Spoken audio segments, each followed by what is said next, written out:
Selamat datang di channel Sinau Sejarah Sesarengan, belajar sejarah dengan santuy dan penuh ketenangan. Kali ini kita akan membahas tentang kopi dulu ya. Kata sebagian besar masyarakat Nusantara, kalau ngantuk minum saja kopi. Nah, kalau ingin diet, minum saja kopi. Kalau tidak mau terkena kanker, minum saja kopi. Kalian percaya nggak sih? Kalau saya sih lebih percaya yang ini nih, minum kopi hangat atau panas, apalagi kopinya kopi hitam, itu pasti terasa nikmat sekali. Nah, itu sebaiknya kalian juga harus percaya. Karena apa? Karena memang kopi itu sangat nikmat dan digemari oleh sebagian besar masyarakat di dunia. Bahkan penjajah Belanda, Portugis, Spanyol, dan juga Jepang rela berlama-lama dan menerapkan kebijakan-kebijakan untuk menguasai wilayah-wilayah Nusantara. Nah, salah satunya komoditas yang diincar oleh mereka itu adalah kopi. Berdasarkan Konvensi London tahun 1814, setelah Perancis kalah dalam Perang Eropa, maka Hindia Belanda itu harusnya kembali ke tangan Belanda. Nah, berhubung pada saat itu kerajaan Inggrislah yang menguasai Hindia Belanda, maka Inggris harus mengembalikan Hindia Belanda kepada kerajaan Belanda. Nah, di negara Belanda sendiri yang sedang mengalami kekosongan kas dan hutang yang menumpuk akibat perang, terjadi perdebatan antara golongan liberal dan golongan konservatif. Golongan liberal ini yang mendapat pengaruh dari revolusi Perancis. Kemudian golongan konservatif ini golongan yang tetap menginginkan terjadinya kolonialisme di Hindia Belanda yang dilakukan oleh pemerintah secara full. Sedangkan golongan liberal ini menginginkan sistem kolonialisme itu dijalankan bersama dengan swasta. Akhirnya diambillah kebijakan jalan tengah oleh Pangeran Willem VI. Pangeran Willem VI ini mengeluarkan undang-undang pemerintah untuk negeri jajahan yang sering disebut juga sebagai Reglement. Nah, pada tahun 1815, salah satu pasal dalam undang-undang ini adalah menegaskan bahwa pelaksanaan pertanian itu dilaksanakan secara bebas. Nah, ini mewakili keinginan kaum liberal dan juga keinginan kaum konservatif ya. Berbekal undang-undang tersebut, dibentuklah Komisaris Jenderal yang terdiri dari 3 orang, yakni Cornelis Theodorus Elot, Arnold Adrian Wickes, dan juga Van der Capellen. Setelah sampai ke Nusantara atau Indonesia, ketiga komisaris jenderal ini bimbang untuk menerapkan sistem tanam bebas, melihat carut-marut yang terjadi di negeri jajahan. Sampai tahun 1826, ternyata kebijakan Van der Capellen di negeri jajahan tidak mampu menutupi kas negara Belanda yang kosong itu. Kemudian dikirimlah gubernur jenderal yang baru, yakni De Gessegnys. Dia menjabat sebagai gubernur jenderal itu pada tahun 1826 sampai 1830. Ketika De Gessegnys menjabat sebagai gubernur jenderal, banyak sekali perlawanan yang muncul di negeri jajahan. Di antaranya ada perlawanan dari rakyat Saparua yang dipimpin oleh Patinura, kemudian perlawanan dari rakyat Palembang yang dipimpin oleh Sultan Mahmud Badruddin II, kemudian ada juga perlawanan atau perang Jawa yang dipimpin oleh Pangeran Diponegoro, kemudian ada juga perlawanan dari rakyat Minangkabau di bawah pimpinan Tuanku Imam Bonjol. Nah, perlawanan dari Pangeran Diponegoro inilah yang memicu Belanda harus mengeluarkan ekstra biaya untuk mengatasinya. Untuk mengatasi dan mengatur keuangan yang semakin merosot ini, diperlukan suatu lembaga keuangan yang bonafit. Nah, oleh karena itu, pada 1828, didirikanlah The Javaso Bank. Nah, pembentukan bank ini juga merupakan bentuk dukungan raja terhadap rencana untuk mengeksploitasi tanah jajahan secara lebih giat lagi. Setelah rakyat Belgia berhasil memisahkan diri dari Belanda pada tahun 1830, kondisi Belanda itu semakin berat ya. Mereka kehilangan lahan industri sehingga pemasukan negara juga semakin berkurang. Berbagai pendapat mulai dilontarkan oleh para pemimpin dan tokoh masyarakat di Belanda. Salah satunya itu Johannes van den Bosch. Dia mengajukan kepada Raja Belanda sebuah usulan yang berkaitan dengan cara melaksanakan politik kolonial Belanda di Hindia Belanda. Menurutnya, di tanah jajahan itu harus ditanami tanaman-tanaman yang laku di pasaran Eropa. Nah, cara penanamannya itu dengan memanfaatkan kerja rodi. Atau kalau orang Indonesia sering menyebutnya itu, gagasan yang dilontarkan oleh Van den Bosch ini disebut sebagai sistem tanam paksa atau kultur stelsel. Sejak tahun 1830, Van den Bosch dikirim ke Hindia Belanda dan dijadikan sebagai gubernur jenderal. Dia langsung action menerapkan sistem tanam paksa atau kulturstelsel. Kulturstelsel ini secara harfiah berarti sistem budidaya. Artinya masyarakat itu disuruh menanam tanaman yang laku di pasaran Eropa dan dijual kepada Belanda dengan harga yang sudah ditentukan. Sebenarnya tanam paksa ini sudah dilaksanakan sejak zaman VOC ya. Nah, pada saat itu kalian mungkin masih ingat pada abad ke-18 sekitar tahun 1720 sampai 1725 itu di tanah Sunda atau Priangan itu diterapkan suatu sistem yang namanya Priangerstelsel. Nah, pada saat itu ya, tanaman yang diwajibkan adalah kopi karena kopi merupakan tanaman yang harganya sangat tinggi di pasaran dunia. Nah, sudah tahu kan ya alasan kenapa kopi terasa nikmat? Orang Eropa saja berani membayar kopi dengan harga yang relatif tinggi. Tanam paksa mulai dilakukan dari tahun 1830 sampai 1835.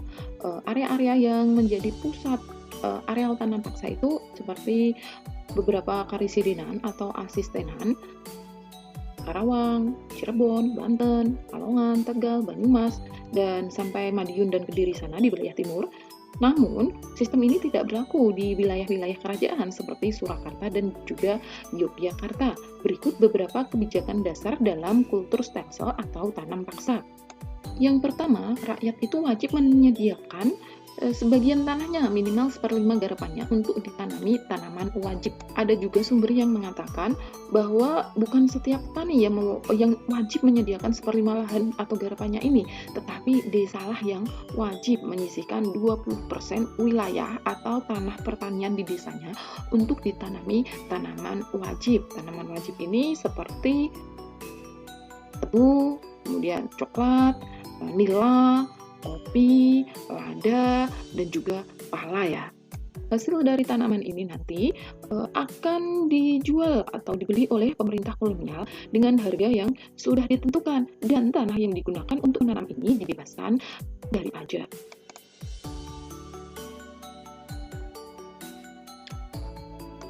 Ketentuan selanjutnya itu waktu untuk mengerjakan tanaman yang ditanam pada tanah pertanian yang diperuntukkan untuk tanam paksa itu tidak boleh melebihi waktu tanam padi atau kurang dari 3 bulan.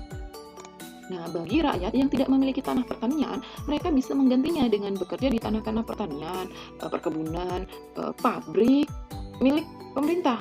Kerjanya itu berapa lama? Selama 66 hari atau sepertiga dari tahun yang berjalan itu. Nah, pelaksanaan tanam paksa ini langsung di dalam atau di bawah pengawasan dari kepala desa atau penguasa pribumi. Nah, kepala desa atau penguasa pribumi inilah sebagai motor penggerak dari atau kaki tangan dari kolonial Belanda.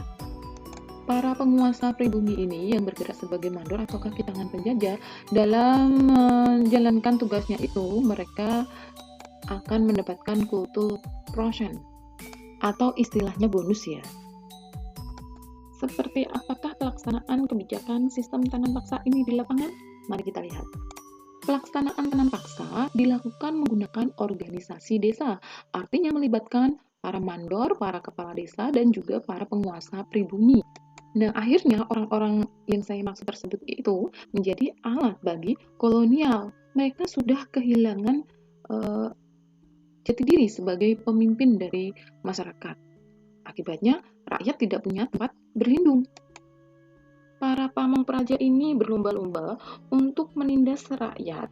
Gunanya untuk apa? Mereka mengejar besarnya kultur. Semakin besar hasil setoran dari para pejabat pribumi ini, maka semakin besar juga bonus atau persen yang mereka dapatkan dari kolonial. Hal ini menyebabkan timbulnya penyelewengan dalam sistem tanam paksa.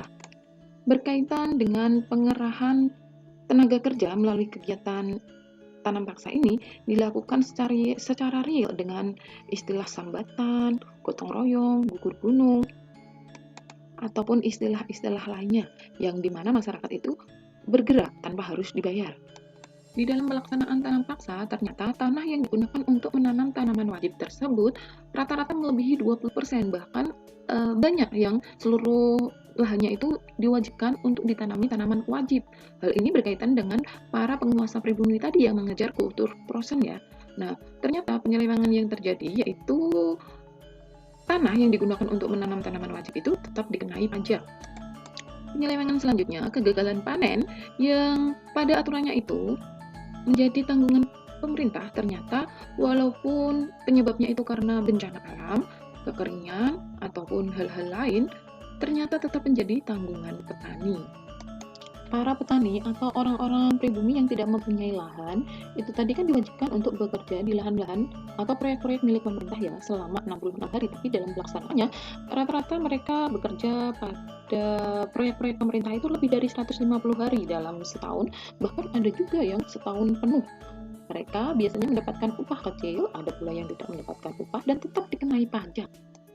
Sistem tanam paksa yang dilakukan oleh Belanda ini benar-benar menyita sejumlah besar tenaga dari masyarakat pribumi ya untuk keuntungan pribadi pihak kolonial. Bahkan seorang pejabat senior mengatakan di bawah sistem tanam paksa, para petani ini dipaksa melakukan 4-5 kali lebih banyak pekerjaan daripada pekerjaan biasanya. Pekerjaan sebelum tahun 1830 tentunya ya. Orang-orang pribumi ini diikutsertakan untuk membangun infrastruktur seperti membangun jalan, jembatan, rel kereta, kemudian pelabuhan, perumahan untuk pejabat, pabrik, gudang-gudang, bendungan, saluran irigasi, bahkan benteng-benteng pertahanan. Kapitalisme yang dilakukan di Belanda dan Eropa ini sungguh benar-benar bangkit dari darah dan juga keringat jutaan petani di Hindia Belanda. Oleh karena itu, tidak berlebihan lagi kali ya kalau kita mengatakan bahwa sistem tanam paksa ini merupakan kebijakan paling eksploitatif dalam praktik ekonomi di Hindia Belanda. Dampak atau akibat dari sistem tanam paksa adalah sebagai berikut. Yang pertama, bagi Indonesia, tanam paksa itu menyebabkan kemiskinan, kelaparan, wabah penyakit, dan kematian di mana-mana. Seperti contohnya, bahaya kelaparan menimbulkan korban jiwa terjadi di mana-mana. Ini paling mengerikan terjadi di daerah Cirebon tahun 1843 ya. Kemudian pada tahun 1850 juga terjadi kelaparan di Jawa Tengah, tepatnya di Grobogan dan juga di Demak tahun 1849. Kejadian itu telah mengakibatkan penurunan jumlah penduduk secara drastis. Di Demak sendiri itu dari 336.000 jiwa turun menjadi 12.000 jiwa. Nah, di Grobogan sendiri dari 89.500 jiwa turun sampai 9.000 jiwa menurut saya. Nah, demikian pula terjadi di daerah-daerah lain. Penyakit busung lapar juga melanda di mana-mana. Dampak yang kedua bagi bangsa Indonesia itu adalah sawah ladang dari para petani ini telantar karena mereka diwajibkan kerja rodi yang berkepanjangan sehingga penghasilan menurun dan mereka tidak sempat menggarap sawah atau lahan mereka. Sedangkan dampak positif dari adanya tanam paksa bagi bangsa Indonesia itu, para petani mengenal jenis-jenis tanaman ekspor yang laku di pasaran di Eropa. Selain itu mereka tahu bagaimana cara menanamnya, cara merawatnya, dan mereka juga menjadi kenal dengan sistem irigasi. Tanaman-tanaman ekspor tadi seperti kopi, lada, pala, tebu, kakao, atau coklat, dan juga nila.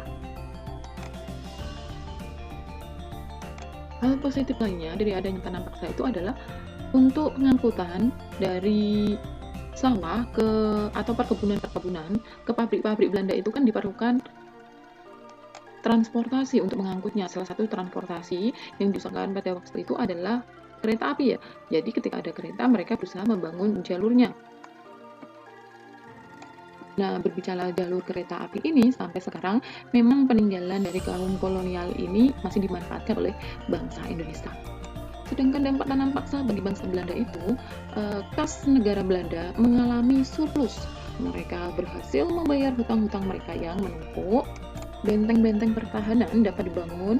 Kemudian hingga tahun 1877 itu tercatat dari perbendaharaan kerajaan Belanda itu uang atau hasil yang didapat dari tanam paksa itu sebesar 832 juta gulden.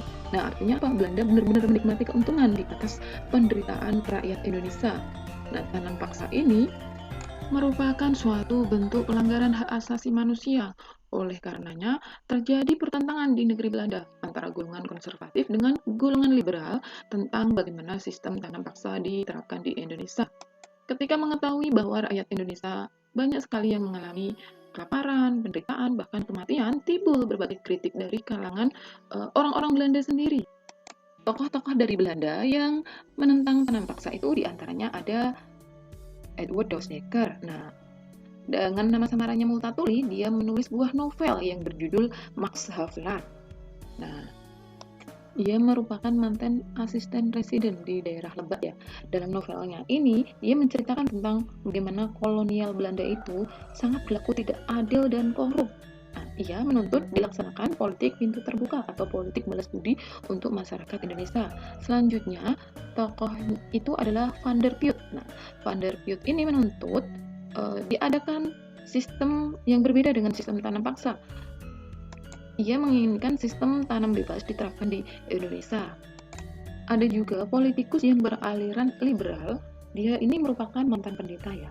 Dia menggaungkan sistem untuk menentang tanam paksa ini di dalam pidato-pidatonya di Netherlands Chamber ya. Nah, kemudian kritik dari tokoh-tokoh yang beraliran liberal ini didengar oleh Ratu Belanda. Sistem tanam paksa ini baru berakhir setelah dikeluarkannya Undang-Undang Gula yang berisi tentang pengambil alihan atau penyewaan perusahaan-perusahaan gula milik pemerintah oleh swasta asing. Nah, kemudian selain itu, akhir dari tanam paksa ditandai dengan dikeluarkannya Undang-Undang Agraria. Undang-undang di sini itu rakyat boleh menyewa tanah dan memiliki tanah itu sendiri. Artinya undang-undang tentang pertanahan ya. Nah, tujuan dikeluarkannya Undang-Undang Agraria ini ada untuk melindungi tanah pribumi dari penguasaan asing dan juga agar tanah pribumi ini dapat disewa oleh pihak swasta. Nah, setelah ini nanti kita akan berbicara tentang sistem usaha swasta yang dilakukan di Hindia Belanda. Nah, semoga materi kali ini bermanfaat ya. Jangan sekali-kali melupakan sejarah. Salam jas merah. Terima kasih. Dan mari kita lanjut minum kopi lagi. Selamat menikmati kopi hitam pekat asli Indonesia yang digemari oleh masyarakat Eropa. Sampai jumpa di video-video selanjutnya.